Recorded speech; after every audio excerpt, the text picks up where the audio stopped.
Good evening and welcome to the Angela Ray Show. I missed you all last week, so happy to be back on this Wednesday. For everyone who will be catching the broadcast on the replay, be sure to go ahead and slide in those comments, whether you are watching on YouTube or on Facebook, to let us know. Hashtag replay. Love to go back and give everyone some extra love for catching the broadcast on the replay. For everyone who will be joining the broadcast live on tonight, especially those A-listers who have been participating in our Organize to Energize challenge, let me know how you are doing. And I'm going to go ahead and I'm going to be honest and going to give you all an update. I had to go out of town. So that means when I'm out of town, I can't be physically in my space to participate and do what I'm supposed to do. So I'm a little behind, but I will probably have to have a one-on-one consultation to get back caught up with everyone else. Well, you know how we do it here. Every single week, we get the party started with our Ray of Motivation moment. And for tonight's Ray of Motivation moment, I just wanted to remind you that when you watch a movie trailer, you are seeing the best of the best. But keep in mind, there's still an entire story. When you are watching a movie trailer, keep in mind you are seeing the best of the best, but there is an entire story. Of course, there is a meaning behind that, but think about it. I know many of you have probably seen movie trailers advertised on television, maybe even popping up in your feed on social media over the years, and you've watched these movie trailers and you've been so excited to go see the movie in the theater, or in the case of what we have been experiencing during these pandemic times, maybe even streaming it from home. And sometimes the movie trailer is really just a good teaser. And of course, there are just so many more elements that are in the actual movie. But every now and then, you might see a movie trailer when all of the best parts of the movie are actually in the trailer. And when you actually catch the entire project, there's a little bit of a letdown because the top highlights are in the trailer. Well, how does that relate to you, particularly on social media? When we see, especially on in these videos or great pictures, we often see the trailer. We see the photo that made the post. We see the video or the reel that got edited down from all of the retakes, from the bad lighting, from the bad sound, from the song that didn't work, and now switching it out for the song that does work, until we get, or someone who's posting gets exactly what they want. The lighting is right, the makeup is right. And let's not even talk about angles, because we know oftentimes on social media, it is all about the angles.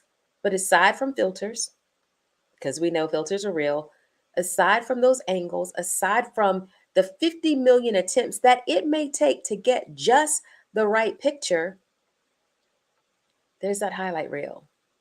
There's so many other things that you don't see that are posted. So, again, just a reminder to everyone, for every movie, and not just movie, but even outside of social media, those things that maybe people share. Maybe someone got a promotion. Maybe they just got a brand new car. What were the steps? What was life like? And what are those other things that aren't shared in what they are presenting as their movie trailer? Oftentimes, we're comparing the movie trailer that you see from other people that you hear about to your entire story. And when you think about it, we know that we shouldn't be comparing, but it's like comparing apples to oranges. It's not really fair. We all, if we can put together a highlight reel of our best moments, of our absolute wins, of our amazing victories, of our phenomenal accomplishments, those highlight reels, those movie trailers of the best moments of our lives look really good too.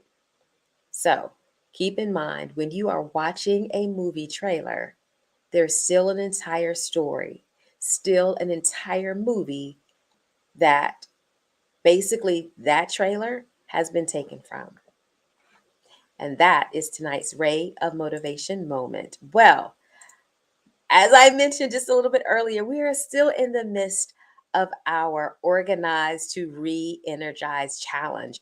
And so tonight, I'm really excited to welcome an expert on organizing on a budget because, yes, now that we are beginning to clear out spaces, it may be time to add a few things, not clutter, but some things, some elements that may help our organizing efforts really, really get into the top echelon of efficiency, of feeling at peace in our newly organized spaces. And so I'm really excited to welcome Kelley McKinnon. She is the founder of IlluminatED Leadership Consultant, and she also hosts a podcast of the same name. Just nearly 20 years experience as an educator, which has helped fuel her passion to help those around her, especially brilliant Black women, teaching them how to access and learn to utilize the tools they need to make positive changes. And so please help me welcome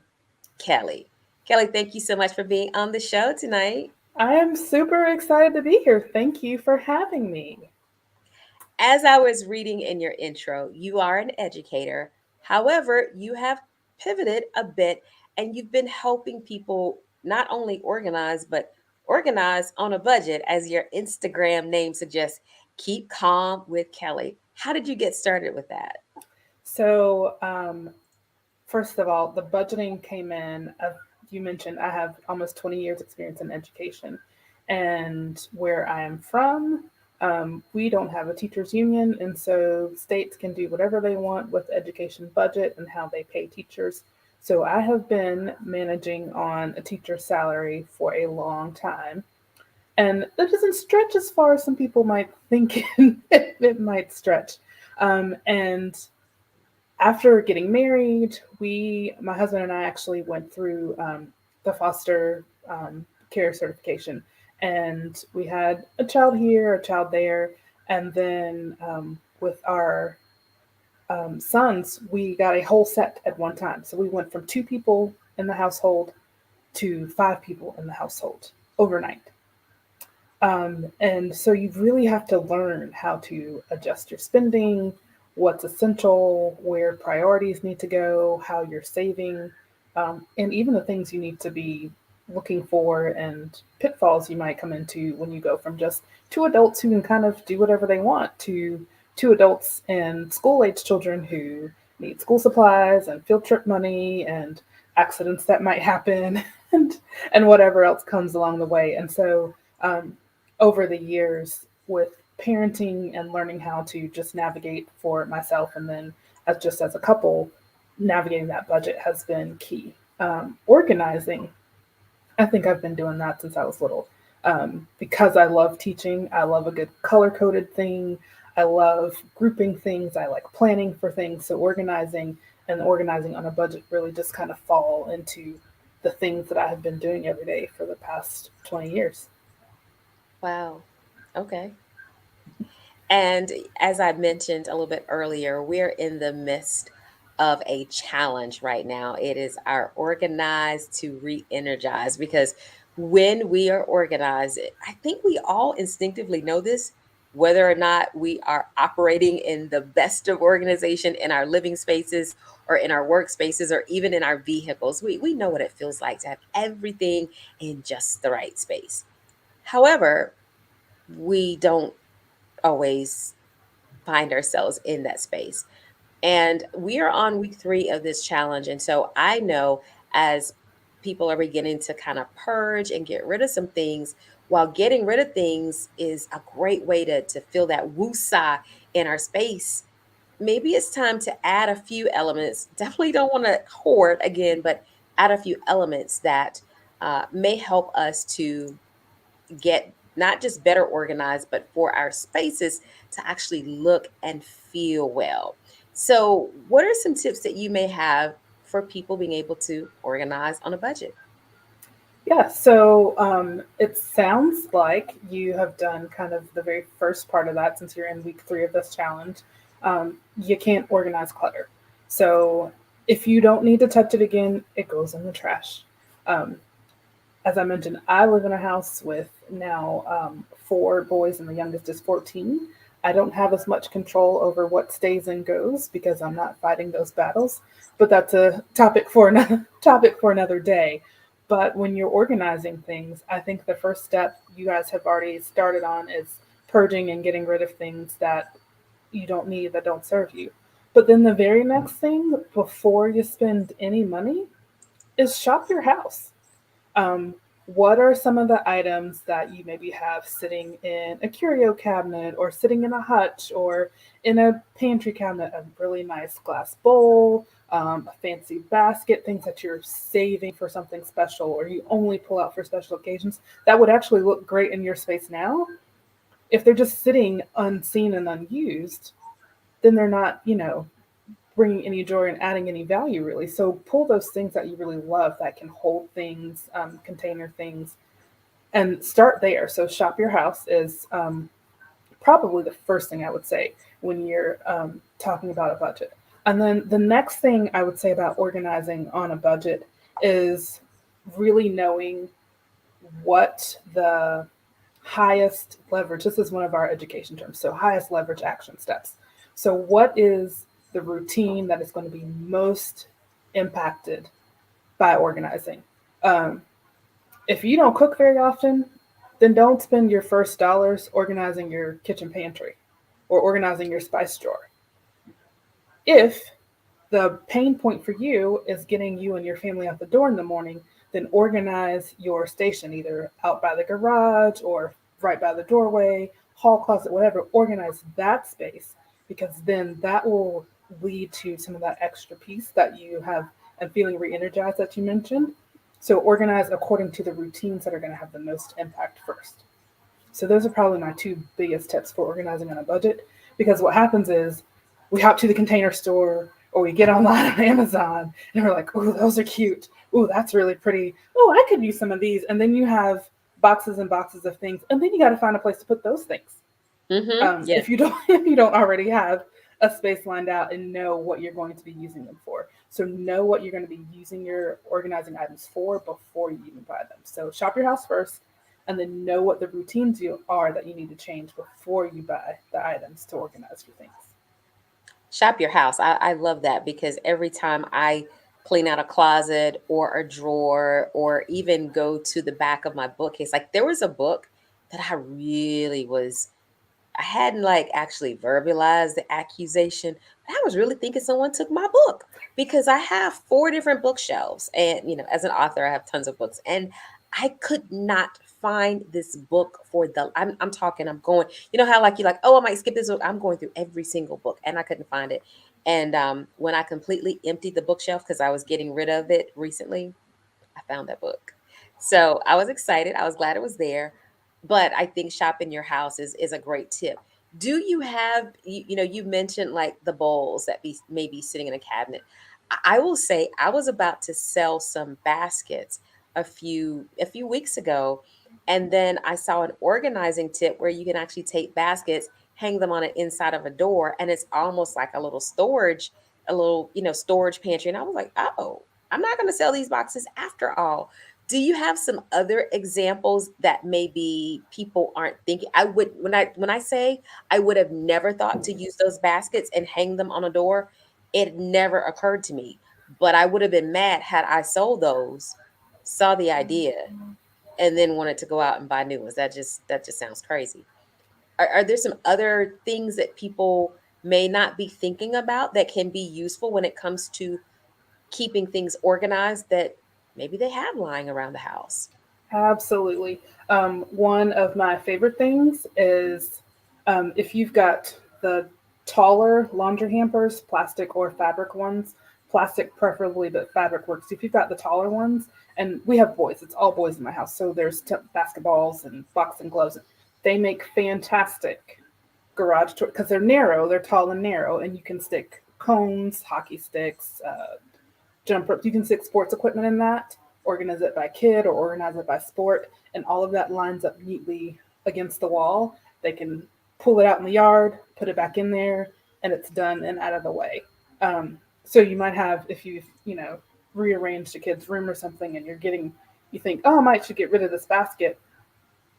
Check and see before you get rid of it if it will fit into another routine somewhere. Um, I love shoe storage pockets.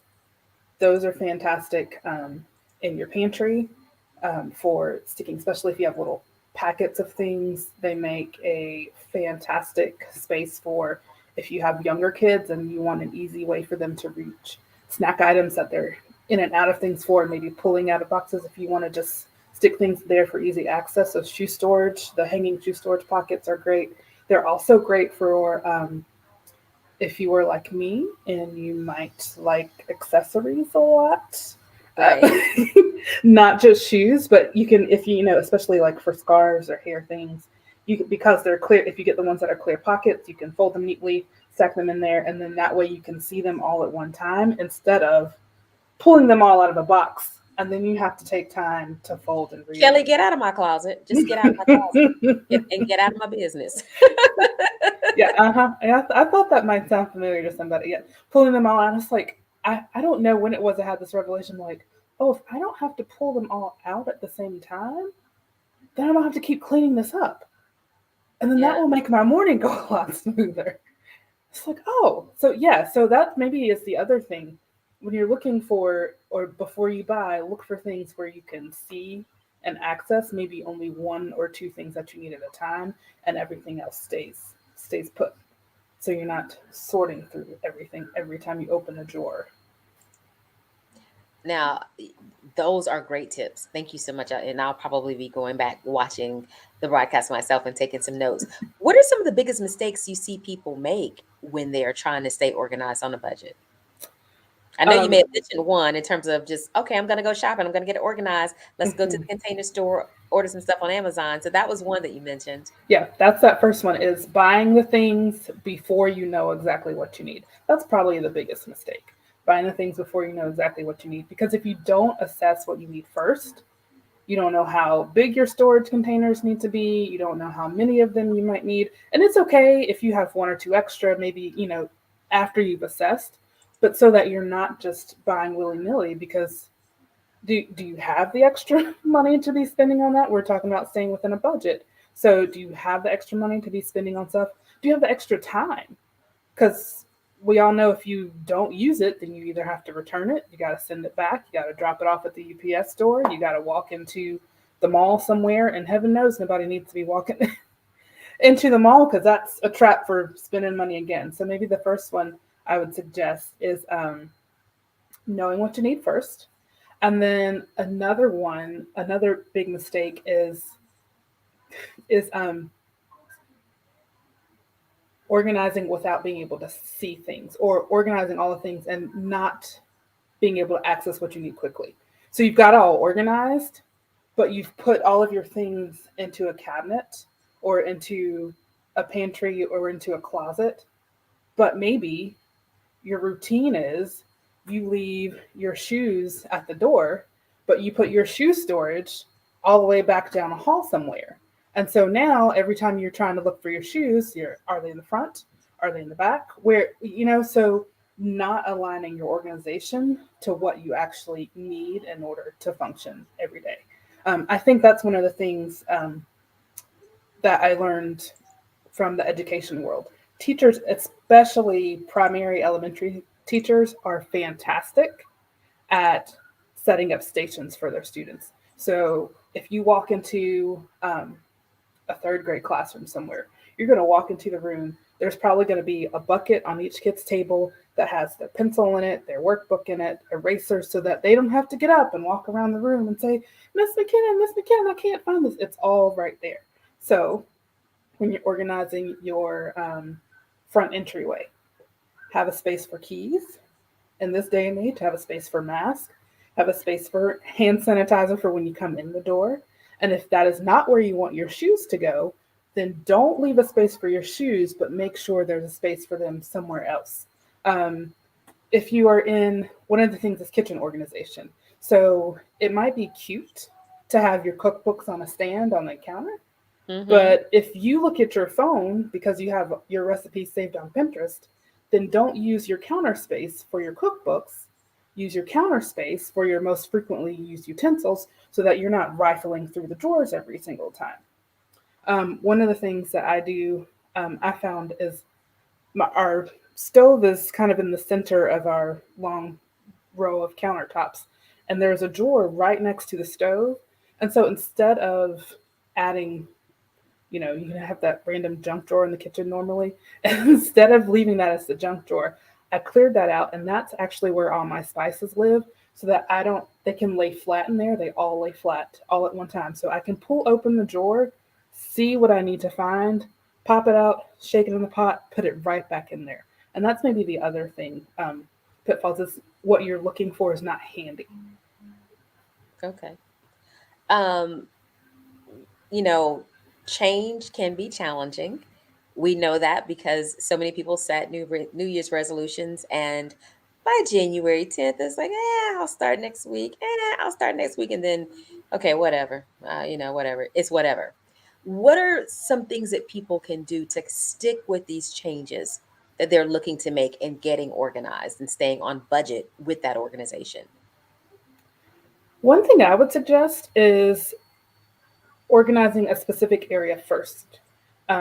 So maybe instead of your goal being, I'm going to organize at least something in every room of the house in the next, 6 or 8 weeks, I'm going to organize this area and make it super efficient. So I'm going to organize the mud room. I'm going to organize the homework station in the kitchen. I'm going to organize one specific area because that way you can focus and take your time on it. And if you need to make tweaks before you move to the next one, you can make tweaks and you won't feel like, gosh, I'm still not organized in this area yet. And you've already started trying to declutter and move things off from another area. You focus on the one area, get it how you want it first so that it's working well for you. And don't be afraid to tweak it either. If it's not working, then change it. It's okay. It's your house. Like, if it's not working for you, then change it. If, hanging clear pockets is getting caught in the door and people are leaving the door to your hall closet open and Mm-hmm. you didn't organize your hall closet very well, then don't use the hanging clear pockets. Find another way. Maybe you just do the clear shoebox storage, and maybe you just need to stack the shoeboxes that way so that it will slide in and it's not hampering, leave yourself some time to figure out what the sticking points are before moving to the next one. Now, I have another question that's maybe it may be for a specific group of people. You're in a sorority, correct? I am.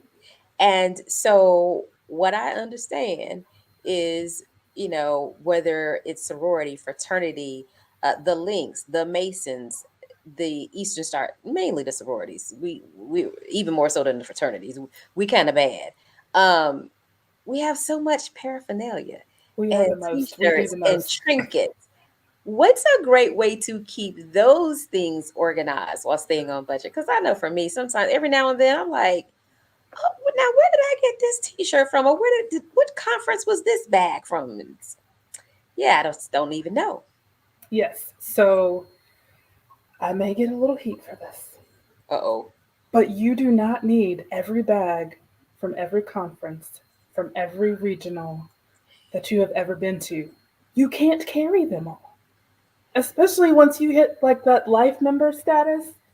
What are you going to do with 25, 30 tote bags? Right.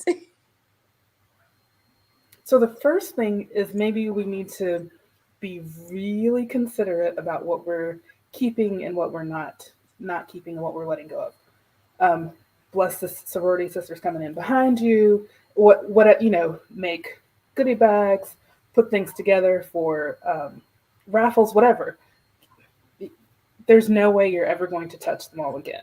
For things that are specifically special to you, create a space for them to live and see so that you can actually appreciate them. So I have two shelves on a bookcase in our room where my special things, my initiation gifts and things, those live there.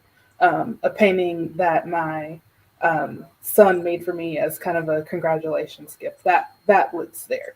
Um, Now, clothing is maybe the biggest hang up, at least for me. Um, and this is so I'm just gonna tell you I'm stepping on my own toes right now. But one of the things I do with my closet is we're in North Carolina, and technically there are 4 seasons. They don't all happen in order, um, and But sometimes sometimes they they happen they within happen the all the season. same day. Yes. So I have basically split my wardrobe in half. So I have a general kind of fall winter wardrobe and a general spring summer wardrobe. There are a few key items that live in the closet permanently because they can kind of go year round. So I also split my paraphernalia that way. So t-shirts and things, I rotate those out between seasons so that I don't have to sort through them all when I'm trying to decide, oh, which one am I wearing for this event? Nope, I'm only choosing from these. Like, you're going to end up with a pile of clothes everywhere if every time you have an event you are digging through 43 t-shirts, 12 blouses, two scarves, and trying to put together an outfit. And then you have to find time to put all that away and organize it again. So if you sort But what if it, I don't want to wear the same like scarf and pin? No, I'm joking. That I um, wore the I last. mean, I have enough stuff. I have enough stuff that between my two boxes, I can mix and match. Um, I can mix and match my outfits and things, and everything comes out differently. It's like 12 shirts between long sleeve and short sleeve, and then my jackets, and then, the scarves. I have a pretty large accessory collection, I've already admitted. So those kind of have a permanent place as well because they stay where I can see them on the organizer. Um, but there is enough stuff. There are options. One of the things that I started doing with a group that I'm in is actually entering my things in my wardrobe into like a wardrobe app. And once you see them there, you're like, oh, I can make all these combinations. It doesn't take as many clothes. Wardrobe app. Hold up. Hmm. This may Hmm. be a game changer in terms of staying organized and being willing to purge. What is the name of that app? So this particular app is called A Closet, just the letter A and then closet. And that's Um, we can just find that in the Google Store or the Play yep, you Store. can find it in the Google Store or the Play Store. It works on Android and Ooh, iPhone. okay. Um, and so I started using the app because I wanted to track what things I was wearing, what things I was not wearing. Because if I'm just packing it up and then hanging it back up and then packing it, like, okay, I probably don't need that. If I'm not worn it in 2 years, I don't really need it. And so this is really a way for me to. I've called a lot, but this is really a way for me to narrow down and bring a little more focus to my style and what I'm wearing because that helps me get in and out the door in the mornings. Mm-hmm. I've gotten my work wardrobe to where I can pretty much go like this, pick something from the bottom side, pick something from the top side. I've got an outfit. I can visually see an accessory, toss that on, and I'm out the door. If I need to be out the door in 10 minutes, I can be out the door in 10 minutes because I know what's in there and I don't have to keep pulling through everything. Wow. That's some this app may be a game changer. Well, Now, it takes a little, you have to be a little dedicated because you have to either upload or take pictures of the items. And so this is not something to do if you are trying to focus. Like, don't start this if your goal is to get your garage organized, because then you're gonna be frustrated because you've got 80 pictures of your clothing, but you don't have anything done in your garage. gotcha. So yeah, once you're headed to your closet and are purging in your closet area, then you can start with the app. But don't try and multitask with this because it takes a little commitment to get things loaded in there and set up the way you want. Okay. Well, Kelley, thank you so much for taking the time out to share with us these tips on staying organized but on budget. Definitely some great tips. I'm excited to add this to the layer of information that we've gotten from experts, starting with our first week with actually one of your sorority sisters who kicked us off. And she's going to be coming back to kind of help us really see where we are and get some things synthesized. So thank you again for being Excellent. here. If you want to connect with Kelley, you can connect with her on Instagram at Keep Calm with Kelley, and that is rotating at the bottom of the screen. Again, thank you so much for being here, Kelley. Thank you so much. I enjoyed it. Thank you. Well, that is it for tonight's Angela Ray show. As always, I would like to remind you all of Ray of Motivation number 54. Cleaning a mirror does not change the person who is reflected in it. Until next time, I encourage you all to go out and be the change. Have a great evening. See you next week.